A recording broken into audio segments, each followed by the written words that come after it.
আজকের আরেকটা ভিডিও আপনাদের সকলকে অনেক অনেক স্বাগত জানাই। আজকে আপনাদের সঙ্গে আলোচনা করব বোরো ধান চাষ করতে গিয়ে আমরা কোন কোন ভুলগুলো করব না বা কোন কোন বিষয়ের উপরে আমরা একটু নজর রাখবো।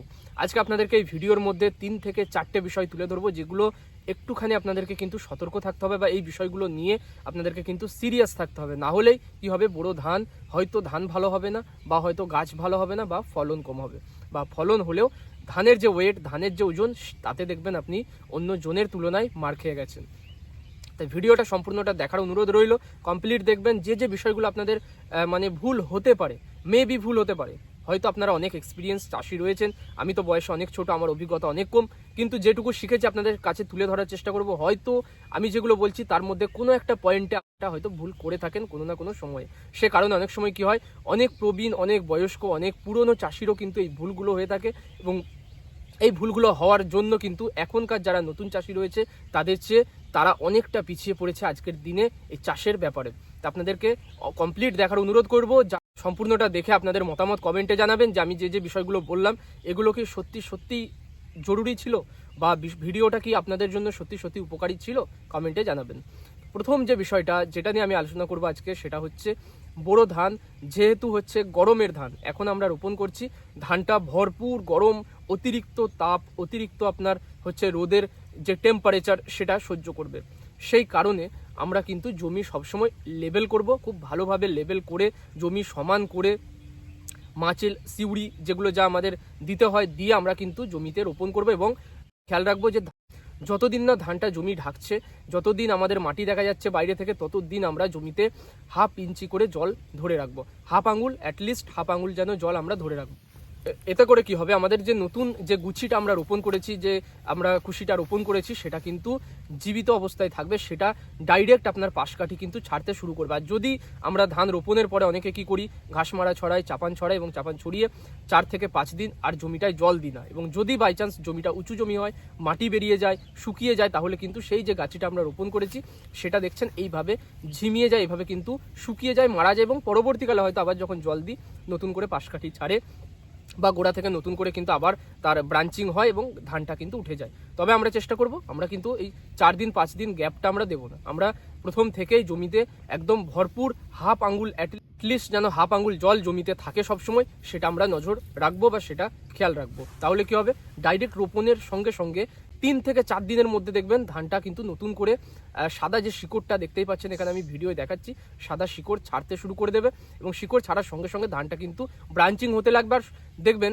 যে জমিতে আপনি জল কম দিচ্ছেন, যে জমিতে মাটি বার করে রাখছেন, যে জমিতে আপনি হচ্ছে কয়েকদিন পর পর জলসেচ দিচ্ছেন, মানে বেশ কয়েকদিন পর পর, সেখানে দেখবেন ধানের যে পাশকাঠির বৃদ্ধি বা যে গ্রোথ সেটা কিন্তু কম হবে। যে জমিতে আপনি বেশি বেশি পরিমাণে জল দিয়ে রাখবেন, মানে বা হাফ আঙুল জল, যে জমিতে আপনি সবসময় জল ধরে রাখবেন, সেই জমির দেখবেন ব্রাঞ্চিংটা বেশি হবে, বা সে জমিতে আপনি দেখবেন লক্ষ্য করে যে জমিটায় আপনার কিন্তু তুলনামূলক ওই জমির চেয়ে এই জমির জোর কিন্তু বেশি লাগবে, বা এই জমির কালার, এই জমির ধানের কালার, এই জমির আপনার হচ্ছে পাশকাঠির সংখ্যা দেখবেন বেশি পরিমাণে আপনি দেখতে পাবেন। তাহলে এই বিষয়গুলো আপনারা যদি একটু খেয়াল রাখেন, এই জল দেওয়ার বিষয়টা যদি একটুখানি লক্ষ্য রাখেন, দেখবেন জলের উপরে হালকা একটু সবুজ আপনার আভা পড়বে, এবং সবুজ একটা লেয়ার পড়বে, এবং তার কারণে কি হবে, আপনার ধানের বৃদ্ধি দেখবেন আরও ভালো হচ্ছে তুলনামূলক। এরপরে হচ্ছে, যদি আপনি বেশি পরিমাণে জল ধরে দেখেন জমিতে শ্যাওলা পড়ছে, বা জমিতে আপনার ছোট কচুরিপানা রয়েছে, আপনি কিন্তু জমিটাকে 4 থেকে 5 দিন জল দেওয়া বন্ধ করে জমির ওই শ্যাওলা বা জমির ওই যে কচুরিপানাটা, সেটা যদি পারেন টেনে দেবেন, ফেলে দেবেন আগাছাটা, যদি না পারেন একটুখানি শুকিয়ে দেবেন, বা এর জন্য ডেডিকেটেড কিছু ঘাস মারা রয়েছে সেগুলো ব্যবহার করে দেবেন। তারপরে কিন্তু আবার পুনরায় জমিতে জল ধরতে শুরু করবেন।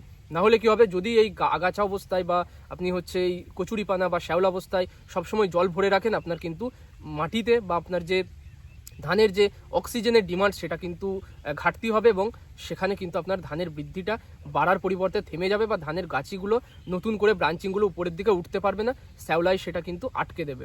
তাই যাদের জমিতে শ্যাওলার ভয় রয়েছে, যাদের জমিতে কচুরিপানার ভয় রয়েছে, তারা কিন্তু রোপণের পরে কয়েকটা দিন জল না দিয়ে শোকাবেন। যাদের জমিতে এই প্রবলেমটা নেই তারা সবসময় চেষ্টা করবেন যেন হাফ আঙুল জল ধরে রাখার। সেকেন্ড যে বিষয়টা নিয়ে আমি আলোচনা করব সেটা হচ্ছে চাপান সারের ব্যবস্থাপনা। এই চাপান সারের ব্যবস্থাপনাতেও আমরা কিন্তু অনেকে গফিলতি করে থাকি, বা অনেকে না জেনে কিছু একটু ভুল করে যাই, যার জন্য ফলনে আমরা অনেকটা মার খেয়ে যাই। যে বিষয়টা আমি বলতে চাচ্ছি সেটা হচ্ছে পটাশিয়ামের ঘাটতি। আমরা দীর্ঘদিন একটা জমিতে চাষ করছি, দীর্ঘদিন আমরা কিন্তু অনেকেই 10-26 ব্যবহার করছি, অনেকে শুধুমাত্র সিঙ্গেল সুপার ফসফেট ব্যবহার করছে, অনেকে ডিএপি দিয়ে চাষ করছি, অনেকে আবার ডিএপির সঙ্গে পটাশ মিশিয়ে চাষ করছি। তো এই চাষ করার জন্য আমাদের মাটিতে কিন্তু সব সময় নাইট্রোজেনের সঙ্গে সঙ্গে ফসফেট এবং পটাশিয়ামের ঘাটতি তৈরি হয়। সেই ঘাটতিটা তৈরি হচ্ছে আমরা যদি এখন পুনরায় আবার ওই জমিতে ধান রোপণ করছি, সিঙ্গেল সুপার ফসফেট দিয়ে রোপণ করেছি, তাহলে এখানে কি সমস্যা হবে সেটা আপনি বুঝতেই পারছেন। পটাশ যেমন ধানকে চকচকে করে, ধানের আপনার পরবর্তীকালে যখন ধানের শীষ বার হবে সেই শীষকে লম্বা করে, ধান যখন ধরবে সেটাকে চকচকে করে, ধান বেশি পরিমাণে ধরায়। তাহলে আপনার জমিতে যদি এই পটাশের ঘাটতিটা থেকে থাকে তাহলে কি কি সমস্যা হবে নিশ্চয়ই আপনি বুঝতে পারছেন। ধানের চিটা দেখতে পাবেন, ধানের শীষ ভালো হবে না, ভালো বার হবে না, একসাথে শীষ বার হবে না। ধানের আপনার কি হবে, ধান গোড়াটা নরম হবে, পরবর্তীকালে হাওয়া দিলে পড়ে যাওয়ার ভয় রয়েছে, ধানটা সেরকম একটা চকচকে হবে না, একদম সবুজ গাঢ় সবুজ বর্ণ ধানটা আপনার হয়ে থাকবে, যেটা কিন্তু পরবর্তীকালে মাজরা পোকা ব্যাপক পরিমাণে আক্রমণ করবে। তাই আমরা চেষ্টা করব যারা সিঙ্গেল সুপার ফসফেট দিচ্ছি, কাদাই হোক বা উপরে মিনি চাপানের সময় আমরা কিন্তু সিঙ্গেল সুপার ফসফেট যদি দিয়ে থাকি তার সঙ্গে পটাশিয়াম মেশাবো, বা যেটা র পটাশ, লাল পটাশ আমরা কিন্তু মেশাবো। যদি আমরা 10-26 দিয়ে চাষ করছি কোনো রকম পটাশ মেশাবো না। যদি আমরা 14-35-14 যেটা এনপিকে 14-35-14 তাহলেও কিন্তু পটাশ মেশাবো না। যদি আমরা ডিএপি দিয়ে চাষ করছি আমরা কিন্তু সেখানে একটা পার্সেন্টেজ পটাশ আমরা মেশাবো। যদি ধরুন আমি 10 কেজি ডিএপি দিচ্ছি, আমি কিন্তু 5 কেজি বা 4 কেজি পটাশ অ্যাটলিস্ট আমি তার সঙ্গে মিশিয়ে জমিতে ছড়াবো। এটাতে কি হবে, আপনার জমির মানে ওভারঅল জমির যে উর্বর শক্তিটা সেটাও বজায় থাকবে, ধানের বার বৃদ্ধিটা ভালো থাকবে, পরবর্তীকালে ওই জমিটা কিন্তু আবার পুনরায় অন্য কোনো ফসলের জন্য উপযোগী থাকবে। তার সঙ্গে সঙ্গে ধানের যে আপনার পরবর্তীকালে পাশ কাঠি ছাড়বে, শিকড়ের যে বৃদ্ধি হবে সেগুলোতে কিন্তু পটাশ সাহায্য করবে। তাই এই গাফলতিটা আমরা অনেকে করে থাকি, শুধুমাত্র ডিএপি বা সিঙ্গেল সুপার ফসফেট আমরা উপরে ছড়িয়ে দিই, যেটা আমরা করব না। আমরা কিন্তু তার সঙ্গে অল্প পরিমাণে পটাশ মেশাবো, তাতে হয়তো খরচ আমাদের 200 থেকে 300 টাকা বেশি হবে, কিন্তু আমরা ধান যখন ফলন যখন হবে তখন দেখব সেই পয়সাটা আমাদের দ্বিগুণ মাত্রায় উঠে এসেছে। এরপরে থার্ড যে বিষয়টা সেটা হচ্ছে আমরা জমিতে আমাদের একটা ফসলের মধ্যে কি কি উপাদান প্রয়োজন, কি কি তার খাদ্য প্রয়োজন সেটা আমরা ঠিকঠাক জানি না। তো সেটা আমরা একটু জানবো, যেটার আমাদের ঘাটতি রয়েছে, যেটা আমরা দিইনি সেটা আমরা দেবো। তো দেখুন, এই বিষয়টা বলতে গিয়ে আমাদের জানতে হবে যে খাদ্য কত রকমের হয়। একটা হচ্ছে ম্যাক্রো উপাদান বা যেটা গাছের মধ্যে বেশি পরিমাণে প্রয়োজন, আর একটা হচ্ছে মাইক্রো উপাদান বা অনুখাদ্য। এই অনুখাদ্য এবং যেটা আমাদের ম্যাক্রো খাদ্য বা যেটা আমাদের বেশি পরিমাণে গাছের প্রয়োজন হয় সেটা মোটামুটি আমাদের জানা 10টা উপাদান রয়েছে। সেই 10টা উপাদান হচ্ছে কি কি, নাইট্রোজেন, ফসফরাস, পটাশিয়াম, যেটা আমরা এনপিকে বলছি, বা আমরা যেটা 10-26-26 বা 14-35-14 হিসাবে দিচ্ছি জমিতে। এছাড়াও কী কী রয়েছে, এছাড়াও রয়েছে ক্যালসিয়াম এবং সালফার, যেটা আমরা অনেকেই জানি না যে হ্যাঁ গাছের প্রয়োজন হয় বা অনেকে আমরা দিই না। আর উপাদান কী কী রয়েছে, ম্যাগনেশিয়াম, যেটা গাছের সবুজ রঙটা তৈরি করতে সাহায্য করে বা ক্লোরোফিল তৈরিতে সাহায্য করে ম্যাগনেশিয়াম, এটাও কিন্তু ম্যাক্রো উপাদান। তার সঙ্গে সঙ্গে প্রকৃতিতে বর্তমান 3টে উপাদান আরও রয়েছে, কার্বন, হাইড্রোজেন এবং অক্সিজেন। তো কার্বন, হাইড্রোজেন এবং অক্সিজেন এই 3টে, এবং বাকি যে এনপিকে 3টে, এবং সালফার, ম্যাগনেশিয়াম ও ক্যালসিয়াম, মোট কিন্তু টোটাল আপনার কটা হচ্ছে না 9টা, 9 থেকে 10টা ম্যাক্রো উপাদান আমাদের রয়েছে। এছাড়াও বাকি যে উপাদানগুলো রয়েছে সেগুলো হচ্ছে আমাদের সমস্ত মাইক্রো উপাদান বা সেগুলো অনুখাদ্য। এর সঙ্গে সঙ্গে আমাদের মাইক্রো উপাদান যেগুলো অনুখাদ্য, এটা হচ্ছে 8টা। কী কী রয়েছে, অনেকে 7টা বলি, অনেকে 8টা বলি, অনেক জায়গায় অনেক রকম এর নিয়ে দ্বিমত রয়েছে, আমি 8টা ধরেই চলছি।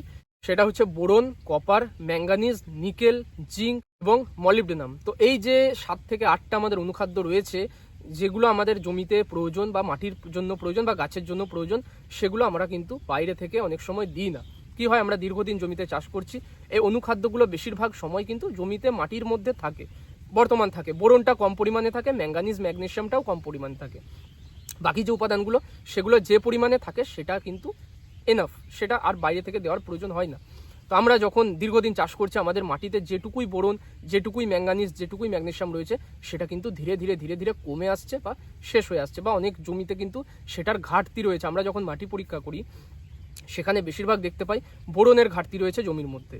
তো আমরা সে কারণে কী করবো, আমরা যখনই উপর থেকে মিনি চাপান দেবো বা যখনই মাটিতে আমরা কাদা করছি, যখন চাপান সার দিচ্ছি, আমরা কিন্তু 1 কেজি করে অনুখাদ্য বিশিষ্ট যে আমাদের যে খাদ্যগুলো রয়েছে, অনুখাদ্য বিশিষ্ট যে আমাদের ভিটামিনগুলো রয়েছে, যেগুলো 1 কেজি পরিমাণে পাওয়া যায়, সেগুলো ব্যবহার করব।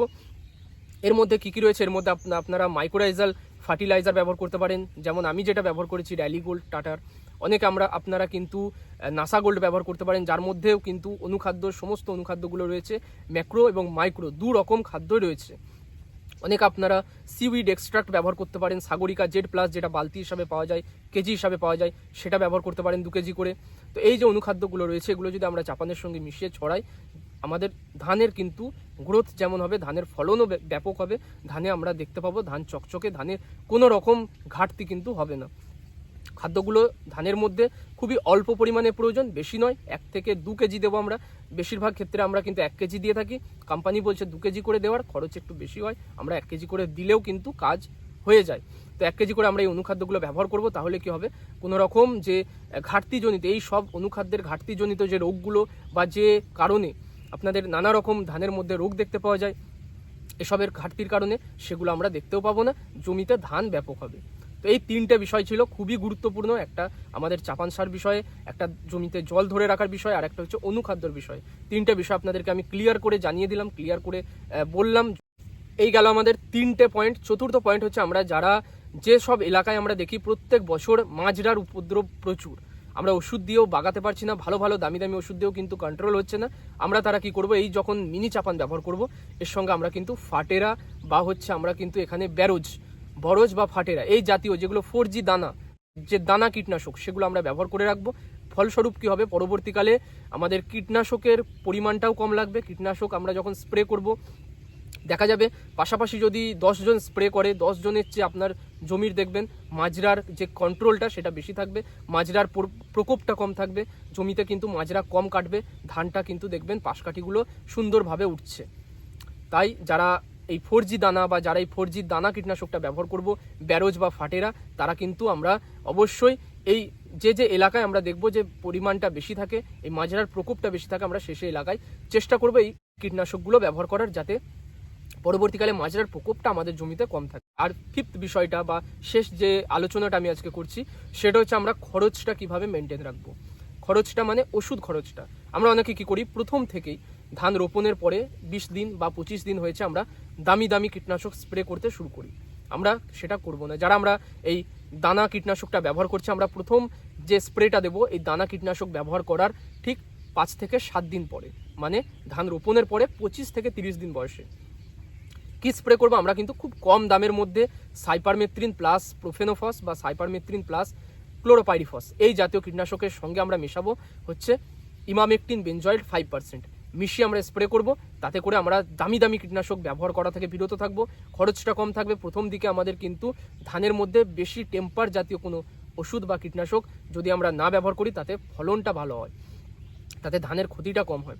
তো আমরা খরচটাও যেমন কমিয়ে রাখবো, আমরা কিন্তু প্রথম দিকে কম দামের কীটনাশকগুলো ব্যবহার করব, এবং তার ঠিক 10 দিন বাদে বাদে আমরা কিন্তু প্রত্যেকবারে কীটনাশকটা একটু করে আপগ্রেড করব। মানে প্রথম যদি আমরা ক্লোরোপাইরিফস ব্যবহার করি, দ্বিতীয়বারে ইমামেকটিন বেনজয়েড ব্যবহার করছি, তৃতীয়বারে আমরা হয়তো ভায়োগো ব্যবহার করছি, চতুর্থবারে আমরা হয়তো ইনসিপিও ব্যবহার করছি। এইভাবে কিন্তু আমরা ধীরে ধীরে আপগ্রেড করব। আমরা প্রথমেই ওই ইনসিপিও বা প্রথমেই বায়ারের ভায়োগো এসব ব্যবহার করব না। বুঝতে পেরেছেন বিষয়টা আমি কি বলতে চাইছি? না হলে কি হবে, আমরা যখনই প্রথম দিকে দামি কীটনাশক ব্যবহার করব, একটু মানে উচ্চমানের কীটনাশক ব্যবহার করব, আমরা কিন্তু পরবর্তীকালে শেষ অবধি আমাদেরকে ওই কীটনাশকটাই ব্যবহার করে যেতে হবে বা ওর চেয়ে আপগ্রেডেড ভার্সন ব্যবহার করতে হবে। না হলে কি হবে, আমরা যখনই শেষের দিকে বা মাঝখানে আমরা যদি কোনো রকম কমা কীটনাশক ব্যবহার করতে যাই, আমাদের কাজ কিন্তু হবে না। ভিডিওটা ভালো লাগে, যদি এটা মনে হয় যে আমি ঠিক বলেছি বা হয়তো আপনার এই কোনো একটা এই 3টের মধ্যে কোনো একটার ঘাটতি ছিল বা আপনি কোনো একটার ঘাটতি করেছেন, কিছু শিখলেন, কিছু নতুন জানলেন, অবশ্যই ভিডিওটা একটা লাইক করবেন। আপনাদের একটা লাইক আমাকে অনেক বেশি উৎসাহিত করে ভিডিও বানানোর জন্য।